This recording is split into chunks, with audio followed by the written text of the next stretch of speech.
What would you do if a snake crawled out of your dash of your truck?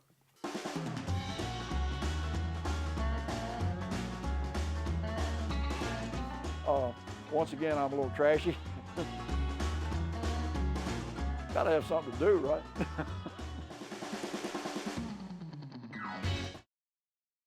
All right, so it's been a couple weeks here since y'all been back in the shop here. Just a little update of kind of what's going on here. We have the 59 Dodge DeSoto. We still got a few things we're working out on it. We sent the original brake booster here off, had it rebuilt. It's now back.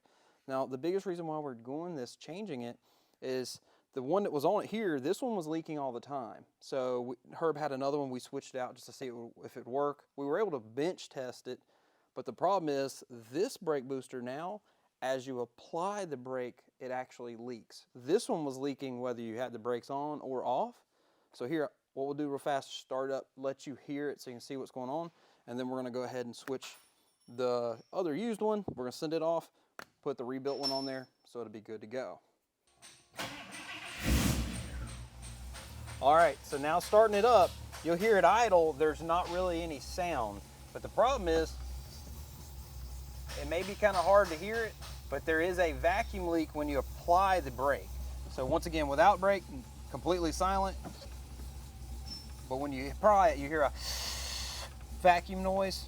That's the actual brake booster leaking. All right. There we go. Now we get the fun part. We got to put this bracket, this on this bracket. Let me get... For everybody, now this is a brake booster too, so a lot of people may look at the shape of this and see that it looks a little odd, but it's a power assisted booster. And the way they work, you'll actually see here inside, there's a plunger. So what it does is when that plunger, as you pull the brake back lever, this plunger actually comes forward and that actually presses this entire rod to give you assisted pedal. So it makes the brakes work a lot better. But it is unique compared to what most everybody now sees is a round brake booster. These are definitely a little more different. Now, do also notice it does make it a lot more fun to actually service the master too, because it's literally directly underneath it. So it makes it a lot more fun, I guess is the right word, to service the brakes. So there's actually a little tab that goes right in here. So there's actually a fork that rides here. It's got two little ears on it. So think of it in here. And what during normal operation, this is down. But as soon as you apply the brake pressure, think the rod has a pivot point here. It goes forward, and then you'll see this, and then it applies backwards. And that's what makes your power brakes work. This is that actual rod. So this is the top of it. See how it moves? Down here, it pushes down on the inside of the shaft. And then once again, as your brake pedal goes down, this rod goes up. Once again, releasing the plunger, which actually extends the fork. All right, and then a shout out too really quickly, Harman Classic Brakes is the one that we had to go through this. They've did several of them for us before. Really good quality, so recommend them. There we go. We got too much stuff going on in one area. There it is. All right. We'll put the top two in first. So now there's two bolts up top. There's going to be 6 studs below it. And these are going to be the two fun. There's 2 right below it that don't go on the actual master cylinder, so these are a little more fun. So they're actually up here underneath. So this is the actual bottom right here. There's one there, one on the other side. So they're way under yonder. And it helps to have a good old swivel joint on here to knock this thing out. See, normally I would use a wrench, but there's a few things. It always makes a lot more sense to use a ratchet. This is one of them. There we go. 2. Yep, we got 2 more to go. Then we gotta hook the vacuum line back up. All right, I guess now we can see if it works.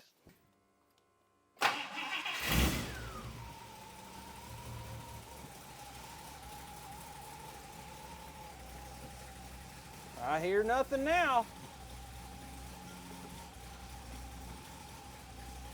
All right, I'd say that's good. See, that wasn't too bad. Now we just bleeded brakes.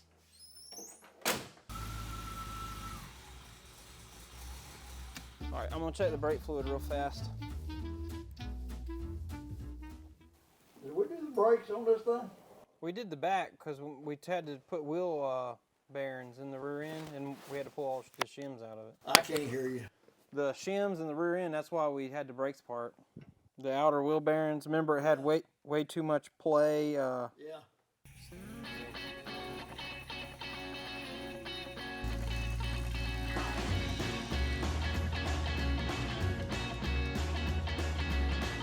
You learn something every day with these cars. Now, we've put this Chrysler electronic ignition system on many cars. Just any ignition system for that matter, you got to have a coil with it. Well, the MSD Blaster is kind of the coil of choice right now for everybody because it's easy, it's small, it fits. There's only one problem with them. They don't tell you that it's supposed to be mounted vertical, not horizontally. I was working on my Imperial this past weekend, and the coil seemed awful hot. Well, I called the MSD tech line and talked to a really nice gentleman there, and he said, no, the coil can stand the temperature. That's not the problem as long as it's mounted vertically. I said, what do you mean mounted vertically? He said, those coils are supposed to be mounted vertically, not laid down. They're supposed to be standing up. They make a coil that is designed to lay down. The Blaster 2, which is what everybody uses, is an 8202 part number. They make one to mount vertically that's an 8222. I've got two of them ordered right now, but we're going to remount these. I mean, that just fits perfect right where it is, but that won't work. And then yesterday, a friend of mine came in the shop who works on a lot of cars, and I was telling him about it. He was on the way to a gentleman's house that he had built a beautiful 67 440 GTX for, and the car quit. And the coil was burned up. And it was a Petronics coil.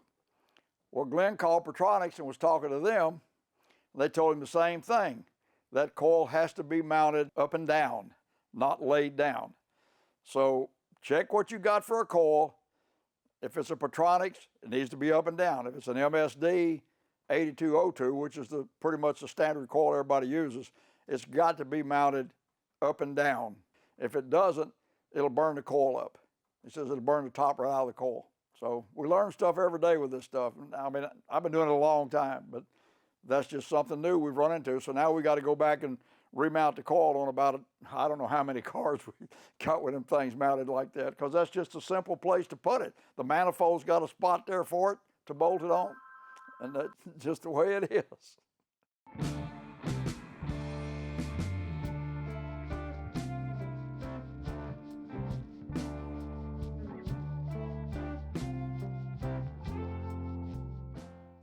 Okay, this is our newest toy, and that's what it is a toy. I ain't taking no 500-mile trip in it, but it's a toy. It's a Dodge Lancer. They only made it 61 and 62. It was Dodge's answer to the Valiant. It was just a little nicer car than the Valiant was. And this two-door hardtop is very rare.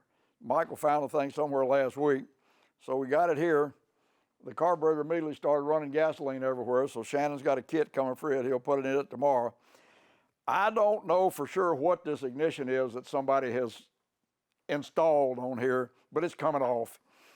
Chrysler has Mancini has remade all of the Chrysler electronic ignition kits that we had in the 70s and 80s and all back there. We sold hundreds of these kits, if not thousands of them. It comes with a distributor, the wiring harness, the 412505 orange box, not the junk orange box that Summit and them people are selling, but the real Chrysler box. And you put it in, you got a brand new distributor, you got a new control box, you got a new wiring harness, you put your new coil on it, and you got a whole new ignition system. So that's what's fixing to go on it next. And like I said, Shannon's gonna build a carburetor. Well, I called Vintage Air yesterday and told Jason down there that I left him a message to call me. I said, I need to order an air conditioner, I need a can of grease, a shoehorn, and a bottle of aspirin. And he called me back and he said, what are you talking about? And I told him we was putting an air conditioner in a 61 Valiant. You need those products to go with it, believe me you do. But we'll get it in there, it's tight. It just barely goes on the dash, it's a problem. So we're gonna put air conditioning in it. I'm gonna put a backup camera in it. I'm gonna put electric door locks in it with a keyless entry. I'm trashy and I enjoy it. We'll put a one-wire alternator on it. This is the first thing I noticed on this car when we got it. Somebody has put a 60 amp alternator on it. The amp gauge was going crazy. That amp gauge in 61 was probably designed for about a 35 amp alternator, probably maximum. They put a 60 amp alternator on it. The only thing you will do with that is set your car on fire because that amp gauge can't stand it. Please be careful with these new alternators everybody's selling. The best thing you can do is unhook the amp gauge, tie the two wires together, and leave it alone, and put a one-wire alternator on the car that PowerMaster makes. We've put bunches of them on.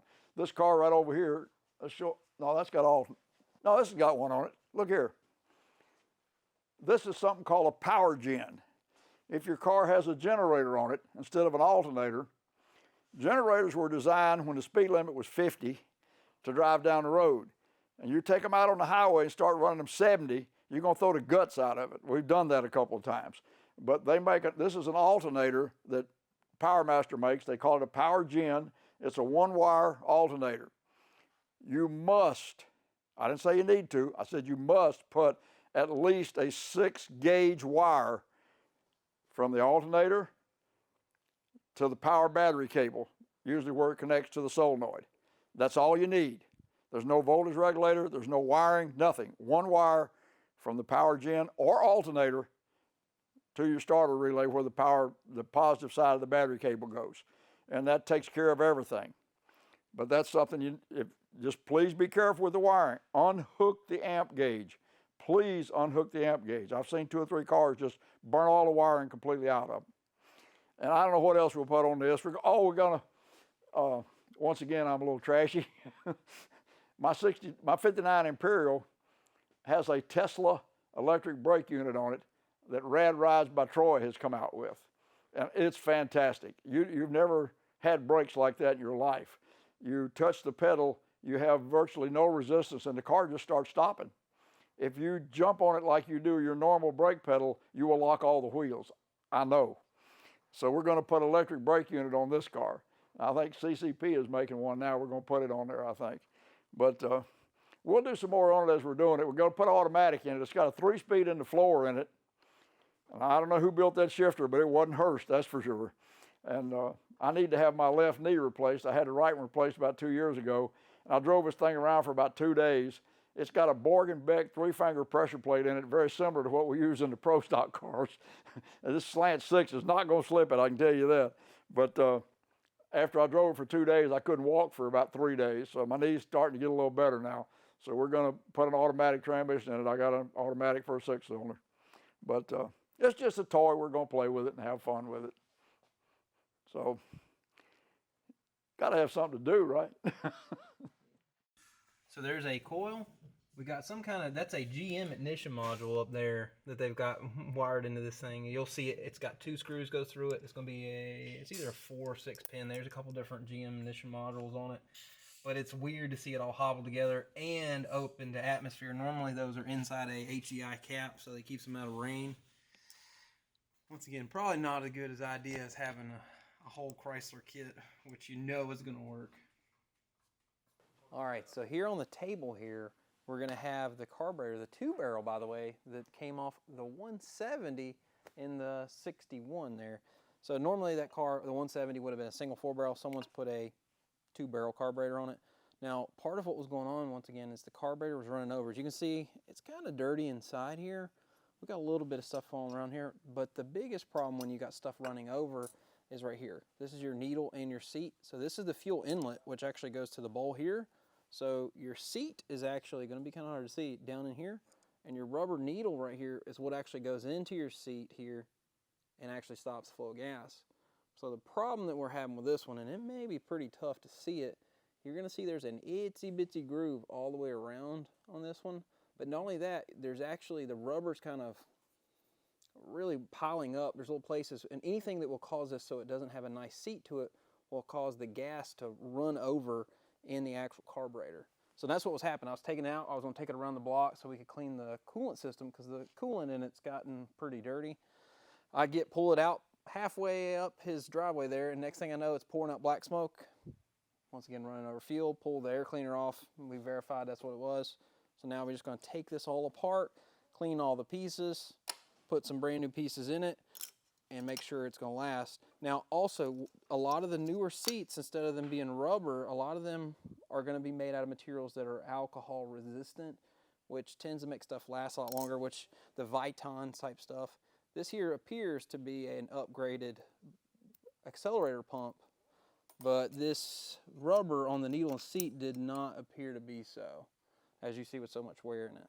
But we'll take care of all that stuff to make sure the thing rides around good and safe, because the last thing you want to do is have a fire, once again, with gasoline. So, what would you do if a snake crawled out of your dash of your truck? Literally, I was driving on the way to work. I was like, hey, I'm going to stop by Wendy's and get some food real fast on the way into work. All right, that's awesome. Next thing I know, I'm sitting there in line about to pay, and I see a snake crawling out from under the dash. And a lot of people don't tell you, you know, you'd think you'd have pretty good nerve when you start seeing a snake in your floor, but when you sit there and you can't realize what kind of snake that is, well, it gets even crazier. So I end up trying to get the snake out of the car. I'm like, please, please, lady, do not see that there's a snake crawling around the car, because she can look right down into it. She could see it. I'm like, pay as fast as I can, pay as fast as I can. Let's get up here. I pull straight forward and put in a parking spot, and next thing you know, I'm out here. How do I get a snake out of my car? So I went and picked up a stick, and I took the stick, and I was poking at it, prodding it, trying to get it out of the car, you know, just drag it out. Next thing I know, so it's a center console car, it crawls back in the back floorboard, goes up the console, and I'm sitting there. There's no way work is going to believe that I'm late because there's a snake in my car. So I end up doing that. I basically like, well, I can't be too late for work. So I took a bunch of rags that I had, you know, to polish the car, microfibers, stuffed it all underneath the back of the console. I was like, okay, we're going to try to get out of here. Next thing I know, I'm driving to work, and it comes back out, and I'm sitting there. I can't park the car fast enough. And I was joking around at the time. My manager, different place where I was working, and I was like, there's no way in the world they're ever going to believe me. That's why I took the picture, A. But I was actually out there in the parking lot trying to get it out at work. And funny enough, I actually called animal control, because I'm like, hey, what are you supposed to do with this? And they actually say, snakes in the car around this time of year is not uncommon. He said it happens way more often than you think. But he said normally they'll send someone to your house to help get it out for you. But I found online that snakes hate a lot of heat and noise, so I just started it up and let it run for a while. And next thing you know, it's crawling out from underneath the car, and everybody's sitting in the parking lot. What are you doing? I'm like this, and next thing you know, you see the snake just crawling through the parking lot.